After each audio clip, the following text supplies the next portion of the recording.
علی امیر حسن جب میں طور پہ موسیٰ کو جلوہ بھی دکھاتا ہوں، میں شکموں میں بچوں کی تصویر بناتا ہوں۔ اگر اس کی اس بات کو مان لیا جائے کہ جو یہ کہہ رہا ہے یہ ٹھیک کہہ رہا ہے، اس کی تائید کی جائے، تو پھر سوال یہ پیدا ہوتا ہے کہ کیا ہم شیعہ کہلوانے کے حقدار ہیں؟ امام صلی اللہ علیہ وسلم کی توہین کر رہا ہے، میں طور پہ موسیٰ کو جلوے بھی دکھاتا ہوں، جبکہ سورہ اعراف آیت نمبر 143 میں شکموں میں بچوں کی تصویریں میں بناتا ہوں، جبکہ سورہ مومنون آیت نمبر 14 ہمارے اندر کفریاتی گھسائے ہیں۔ لفظ یاد رکھنا، علماء کرام کی خدمت میں بیان کر رہا ہوں، میں فتوے نہیں دیتا، وہ تکفیری تھے، تم میں کفریاتی ہیں، جو کبھی کوئی علی اللہ کبھی کیا جو بنیادی تعلیمات ہیں اس کے منافی۔ لہذا اپنے اندر بھی کفریاتیوں کو پہچانو اور ان کو شیعوں کے اندر نقب نہ لگانے دو۔ تشیع اصلی حالت میں الحمدللہ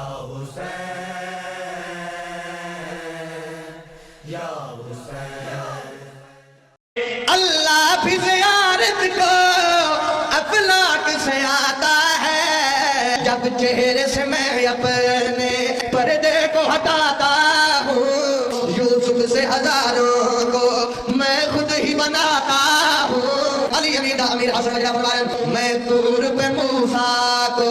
جلوہ بھی دکھاتا ہوں، میں شکموں میں بچوں کی تصویر بناتا ہوں۔ بسم اللہ الرحمن الرحیم۔ مومنین کرام، آپ یہ ایک مجلس کا ماحول ہے اور ظاہر ہے پتہ چل رہا ہے یہ ایک شیعہ مجلس ہو رہی ہے، اور شیعہ ایک بچہ ہے، ایک ذاکر ہے، شیعوں کا بچہ ایک ذاکر ہے جو کہ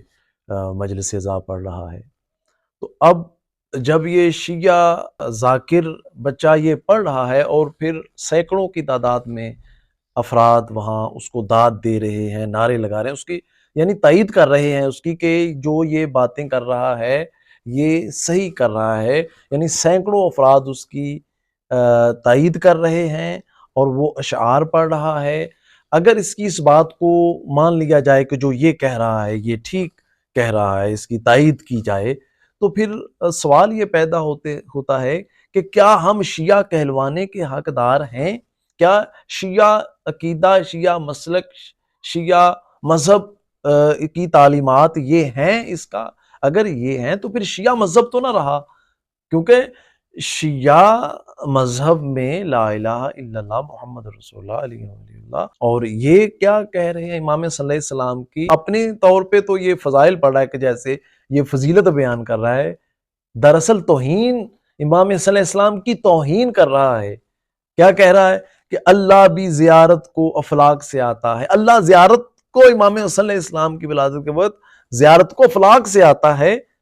جب چہرے سے میں اپنے پردے کو ہٹاتا ہوں، یعنی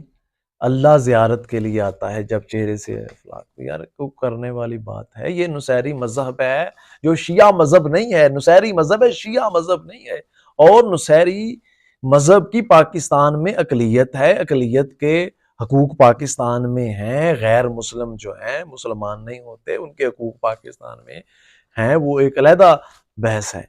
اس لیے یہ جو داد دینے والے ہیں، پڑھنے والے ہوں، وہ کہتا ہے چرچے نہ کرو لوگوں میرے آگے حسینوں کے، یوسف سے ہزاروں کو میں خود ہی بناتا ہوں،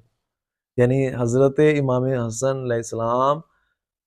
کے متعلق یہ کہہ رہا ہے نعوذ باللہ کہ وہ یوسف سے ہزاروں کو بناتے ہیں۔ کیسے بناتے ہیں؟ خالق و مالک تو اللہ تعالیٰ کی ذات ہے، خالق اللہ ہے، اللہ تعالیٰ کی احسن مخلوق، احسن ترین مخلوق محمد صلی اللہ علیہ وآلہ وسلم اور آل محمد ہیں، وہ مخلوق ہیں، احسن مخلوق ہیں، خالق اللہ ہے، اور یہ یوسف کو بھی بنانے کو وہ ساری نمبرنگ غلط، یعنی خالق کہہ دیا۔ اور پھر اس کے بعد میں طور پہ موسیٰ کو جلوے بھی دکھاتا ہوں، جبکہ سورہ اعراف آیت نمبر 143 قال ربی ارنی انظر الیک قال لن ترانی ولکن انظر الی الجبل فان استقر مکانہ فسوف ترانی فلما تجلی ربہ للجبل جعلہ دکا وخر موسیٰ صعقا فلما افاق قال سبحانک تبت الیک۔ حضرت موسیٰ علیہ السلام کے متعلق ہے کہ اے میرے رب مجھے اپنا دیدار کروا تو میں ایک نظر آپ کو دیکھ لوں۔ ارشاد یہ ہوا تم مجھ کو ہرگز نہیں دیکھ سکتے، لیکن تم اس پہاڑ کی طرف دیکھو، اگر وہ اپنی جگہ پر برقرار رہا تو مجھے دیکھ سکو گے، بس جب ان کے رب نے پہاڑ پر تجلی فرمائی تو اس کے پرخچے اڑ گئے، موسیٰ بے ہوش ہو کے گر پڑے۔ پھر جب ہوش میں آئے تو عرض کیا بے شک آپ کی ذات پاک ہے۔ تو اللہ تعالیٰ کی ذات نے تجلی ڈالی، اب یہ وہاں تجلی اللہ نے ڈالی، حضرت امام حسن علیہ السلام کی طرف اس کو منسوب کر رہا ہے، اور پھر کہہ رہا ہے میں شکموں میں بچوں کی تصویریں میں بناتا ہوں، جبکہ سورہ مومنون آیت نمبر 14 ثم خلقنا النطفة علقة فخلقنا العلقة مضغة فخلقنا المضغة عظاما فكسونا العظام لحما ثم انشأناه خلقا آخر فتبارک اللہ احسن الخالقین۔ اللہ فرما رہے ہیں ہم نے نطفہ کو جمع ہوا خون بنایا، پھر ہم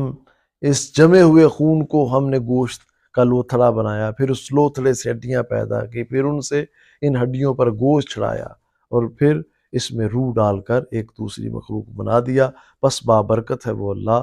تو بڑا بہترین وہ خالق ہے۔ تو کہنے کا مقصد اس ساری گفتگو کا یہ ہے کہ ہمیں اس بات کا دھیان رکھنا ہے، خیال رکھنا ہے کہ کہیں ہمارے ممبر سے نصیری مذہب جو کہ شیعہ مذہب نہیں ہے، ایک علیحدہ غیر مسلم ہے، کہ ہمارے ممبر سے اس کی تعلیمات تو نہیں جا رہی، کہیں ہمارے مسلک جو ہے، مذہب جو ہے وہ بدنام تو نہیں ہو رہا۔ اس پر ذرا ہم نے غور و فکر کرنی ہے داد دینے سے پہلے۔ اللہ تعالی ہم سب کو عمل کی توفیق عطا فرمائے۔